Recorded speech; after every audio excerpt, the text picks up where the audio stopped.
À son arrivée à l'aéroport en août 1984, Michel Rocard s'apprête à rencontrer des responsables polynésiens dont les pouvoirs de décision étaient étendus grâce au statut obtenu 5 ans plus tôt par Gaston Floss.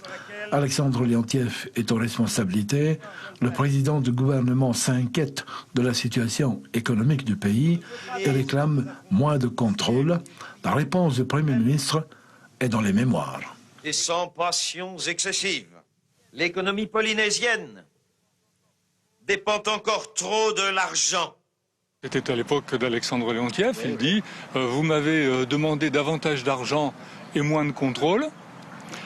Naturellement, ce n'est pas ce qu'on apprend dans les écoles d'administration, où on apprend plutôt l'expression « qui paye, contrôle ».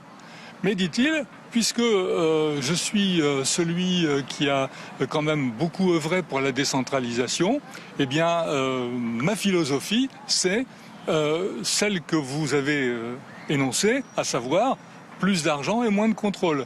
Mais il a laissé entendre que, malgré tout, ça ne veut pas dire pour autant qu'on doit faire n'importe quoi avec l'argent qui est distribué. Avec l'ancien Premier ministre, l'historien Jean-Marc Regnault est le co-auteur de 2 ouvrages, Mitterrand et les territoires d'outre-mer, et un livre sur les fameux accords de Matignon et de Nouméa. Pour cet ancien journaliste, la petite formule percutante de Rocard aurait permis plus tard un certain nombre d'événements.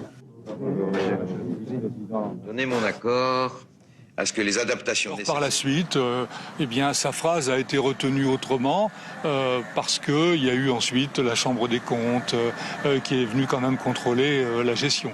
Donc décentralisation, oui, n'importe quoi, non. On s'imagine que la métropole peut tout faire, peut tout payer, que tout dépend de l'argent. Selon Jean-Marc Regnault, Michel Rocard lui aurait confié un jour être très fier d'avoir utilisé cette formule dans le sens retenu par le tout un chacun. Que j'ai compris que le développement ne se parachute pas. Que vivre de la mendicité n'a jamais conduit à une vie digne, à une manière efficace et juste de gagner